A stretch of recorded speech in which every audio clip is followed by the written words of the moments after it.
આપણી આલુન premier league season 3 70% અહીંયા પૂર્ણ થઈ છે, પરંતુ આ સમીકરણના હિસાબે જો તો હજુ પણ એક પણ ટીમ બહાર નીકળી નથી.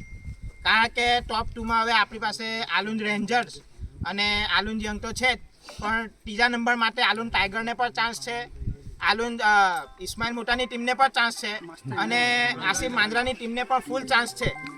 હવે સમીકરણ બતાવો તો આસિફ માંદ્રો એજાદ સામે હારી જાય, મુસ્તાક અમારી સામે જીતી જાય, રન રેટ એ 2 નંબરની વાત છે, પણ એમાંથી 3 ટીમ એક વીન થયેલી કારણ એ 3માંથી કોઈ પણ એક ટીમ સેમીમાં પ્રવેશી શકે. એટલે ઇસ્માઇલ દાઉદ ટોપિયા હજુ તમારે હાર માનવાની જરૂર નથી, હજુ પણ એક ચાન્સ છે તમારી પાસે.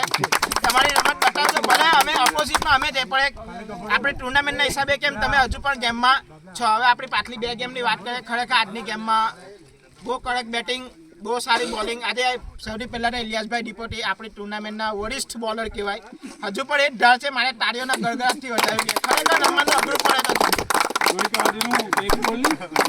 અને હવે આજની મેચની વાત કરીએ, ખરેખર ટાર્ગેટ એક બહુ સારો મૂકેલો હતો, 170 રન પર આરિફ વાઘ અને યાસીન બંને ભાઈ ખરેખર લાજવાબ બેટિંગ કરી અને મેચને એકદમ પાછળ ઢકેલી દીધી. પાછળથી ગેમ આવી એ 2 નંબરની વાત છે, પણ અંતે એ લોકો સારું રમ્યા અને જીત્યા, માટે કોંગ્રેચ્યુલેશન.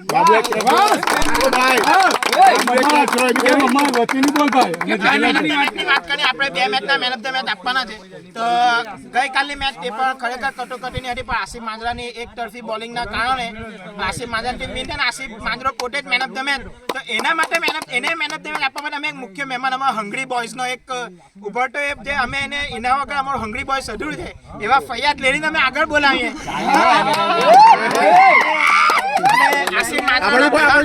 હું એમની ટીમના પ્લેયર અમ્માને આગળ બોલાવીશ કે આસિફ માંદ્રાના બિહાફમાં ફૈયાદ તરફથી ટ્રોફી સ્વીકારે.